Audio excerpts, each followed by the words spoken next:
igualdade, existe equidade, né? Então, considerando que homens e mulheres já são, por natureza, pessoas diferentes, claro que você pode ser uma mulher bem-sucedida no mercado majoritariamente masculino. É o meu caso, por exemplo, que estou no mercado financeiro. A gente talvez observando intelectualmente, você está dizendo. Não intelectualmente necessariamente, porque você pode ter uma ótima bagagem intelectual, porém você não vai ter não vai ser bem-sucedida numa área majoritariamente masculina. E existem algumas explicações biológicas em relação a isso, e até alguns estudos da Harvard que falam que as mulheres, elas começam a carreira um pouco mais tarde, elas têm jornadas menores, elas dominam algumas áreas, por exemplo, áreas de saúde, áreas de cuidado, de carinho, etc., que tem uma remuneração menor. E não é porque a remuneração é menor porque o trabalho não importa, mas porque o mercado regulou que aquela profissão, por exemplo, de nutricionista ou de enfermeira, vai ganhar menos do que, por exemplo, o engenheiro espacial.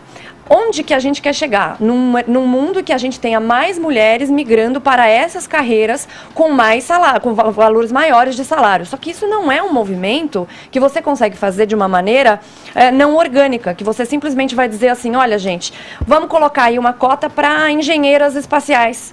Isso tem que partir dela, essa necessidade, essa vontade de ir atrás disso. E os números que eu queria chegar é o seguinte...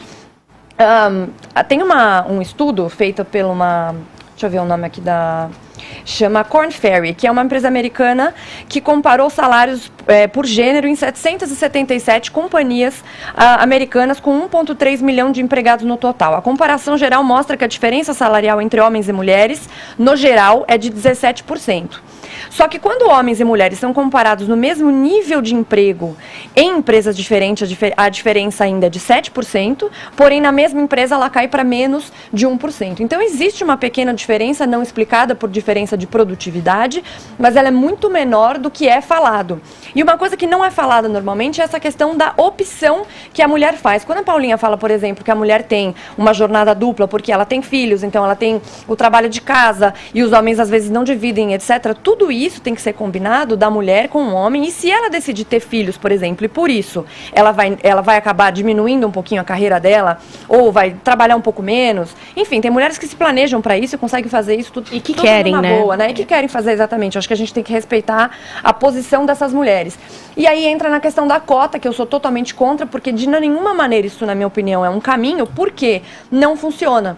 E isso, inclusive, tem a ver com o que a gente vai falar, acho que mais tarde, sobre, por exemplo, as candidaturas laranjas aí do PSL, que acabou acontecendo também, óbvio que isso não é uma justificativa, mas porque existe 30% para cotas de mulheres entrarem na política. Só que você não consegue fazer as mulheres se interessarem por política, por engenharia espacial, por mercado financeiro, etc., simplesmente porque você vai colocar uma cota e vai ter que fazer com que elas preencham essa cota. Tá bom, mas deixa eu te fazer uma pergunta aqui. Mas como mudar esse modus operandi da organização social nos países ricos, como você está colocando, e aqui no nosso caso do Brasil? Porque a nossa sociedade é inegavelmente paternalista. Esse olhar, digamos, do homem para com os negócios, ele tende a favorecer, por uma questão aí de organização, não por uma questão de incapacidade da mulher, ao ser masculino, nas posições chave das empresas. O que fazer diante dessa percepção de que o mundo realmente, até agora, até esse momento, favoreceu de alguma forma os homens? Porque quando você dá o exemplo das astronautas, da NASA, eu não acho que é por falta de astronautas mulheres, que elas são em menor número. Talvez elas sejam em menor número por outras questões, inclusive essas que você está colocando como argumento. Como mudar isso? Como transformar isso numa coisa igualitária entre os gêneros, né, e as funções-chave, tanto no mercado privado como nas questões das organizações dos países no mundo? Bom, em primeiro lugar, assim, falando um pouco da minha experiência em relação ao mercado financeiro, como eu falei, 16 anos, sempre no nosso caso, eu nunca senti nenhum tipo de diferenciação. Lógico que existe machismo, existe a gente que duvida da sua capacidade, e isso também vem de boa parte das mulheres, não só dos homens, mas você consegue fazer ter um bom resultado ou mudar essa percepção, inclusive chegar em muito mais longe, quando você entrega bons resultados. Então eu sempre falo o seguinte, se você tivesse o tempo todo se preocupando que você é mulher e como que as pessoas vão olhar você, ou se você vai fazer algum trabalho e as pessoas vão ter algum tipo de preconceito com você, faça apenas o seu trabalho, não foque nesse tipo de coisa, porque se você faz o seu trabalho e você tem foco no resultado, as coisas vão vir para você. Agora, sobre como fazer para as mulheres se interessarem mais por profissões que pagam mais ou que são hoje majoritariamente dominadas por homens, isso está dentro de uma questão cultural, de educação, de mudar um pouquinho como a gente fala sobre isso na escola, principalmente aqui no terceiro mundo, que a gente ainda tem uma educação péssima, e isso é para homens e para mulheres. Mas aonde eu queria chegar, Edgar, é o seguinte, não tem como você, mesmo através de educação e de campanhas, etc., fazer com que as mulheres, todas as mulheres, se interessem por carreiras que paguem mais ou que tenham mais necessidade de elas estarem lá o tempo todo, porque justamente tem mulheres que querem uma carreira com uma jornada de trabalho menor, tem mulheres que são aviões, que tem, como essa diretora mesmo falou, eu trabalhei muito, cheguei aqui, é uma das poucas que conseguiu chegar nessa posição. Sim. Então, mulheres que querem chegar nessas posições, conseguem, mas será que todas as mulheres querem chegar nessa posição e todas elas estão dentro de mercados que têm capacidade de pagar isso? Então, eu sempre levo em consideração o mercado da moda, por exemplo, que a gente fala sempre do futebol, da Marta, que quer falar sempre sobre o salário, que é menor do que o Neymar, mas assim, o mercado é muito claro. Por que o Neymar ganha mais do que a Marta? Porque a Marta é pior do que o Neymar? Não, pelo contrário, acho que ela é até melhor em resultados. Até hoje ela ganhou mais resultados. É que você põe na frente o mercado, né? Não, mas não é que eu ponho na frente. O mercado como regulador das relações ele acaba humanas, regulando, né? Isso de uma maneira natural, por quê? Quem que vai dizer quem deve ganhar mais? É a pessoa que traz mais resultado.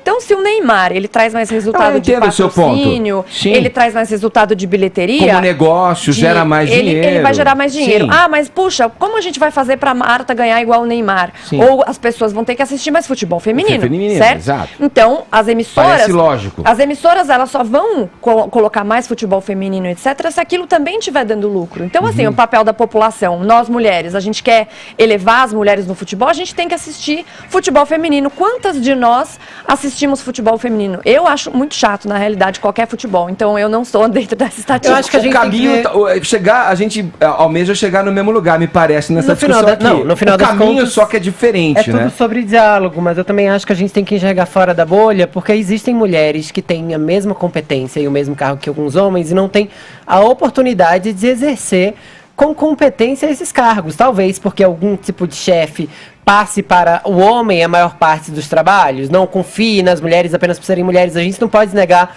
que a gente ainda vive num país muito machista. Isso é conjectura. Na verdade, só queria completar aqui no final das contas, dizendo que eu também acho que as cotas não são um caminho ideal, mas são um caminho necessário. Possível, caminho possível. Eu acho que tem que ter cota para tudo que tem injustiça nesse país, porque é só reparando historicamente que a gente olha para frente.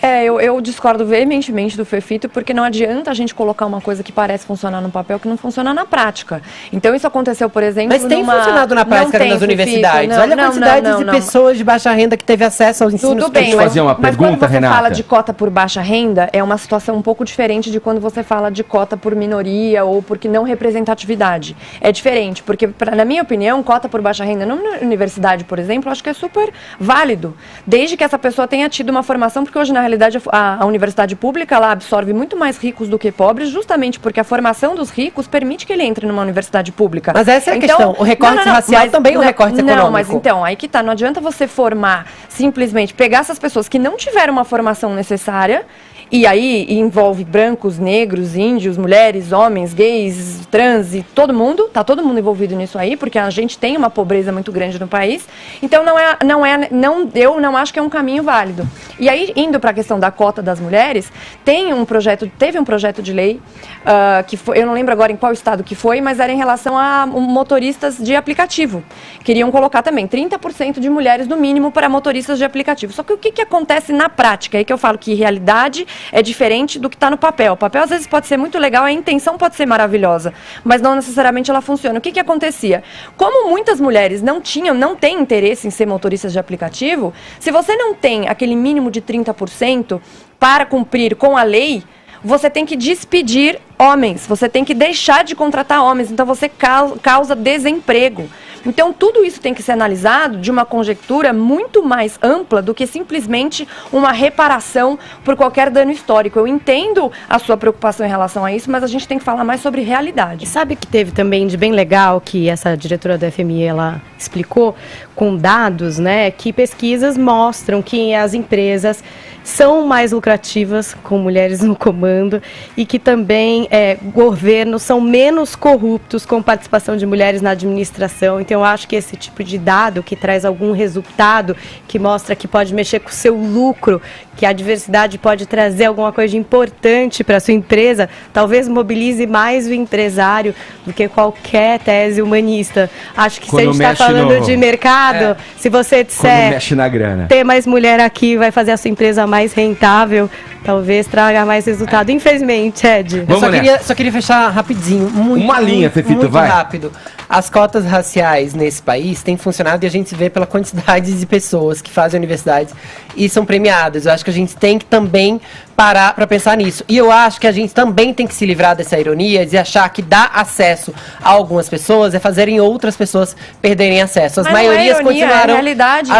Isso acontece. Mas, Renata, isso era o que as pessoas diziam quando a abolição da escravatura aconteceu e negros ingressaram no mercado de trabalho. Então, porque brancos trabalharam menos. A gente não está falando de Mas a gente está falando de lógica matemática. Não. Se mais negros tiveram acesso ao mercado de trabalho, menos brancos tiveram. Não, mas eu não falei isso. Não, eu tô falando sobre um caso real.